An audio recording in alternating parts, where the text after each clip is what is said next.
masyadong ano oras na balik mo? Time check. 6:14. Ayan, 6:14, medyo madilim na ng konti.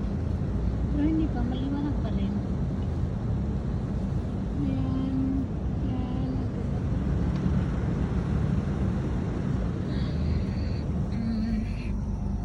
Check natin si Mang Fiol sa likod.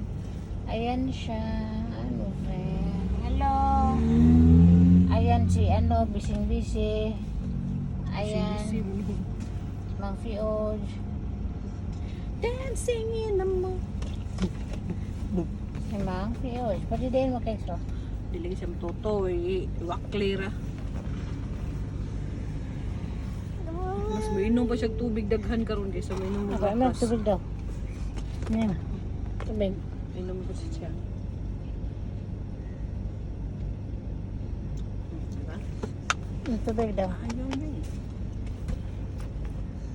Sini. Suki siya mainom tubig kung manahon na. Okay, pagtagbaw. My goodness. Panas? Okay guys, so nandito tayo ngayon sa hintayin natin si Mang Solo. Ayan guys, nagtatago lang pala ang ang init. Ayan na siya. Lumabas na siya! Diba? Ayan o. Tago lang yan kasi medyo kumuklimlim. Mainit pa talaga dito guys. Alas 7 nga, mainit pa dito eh. Kaso nagtago lang kasi parang uulan.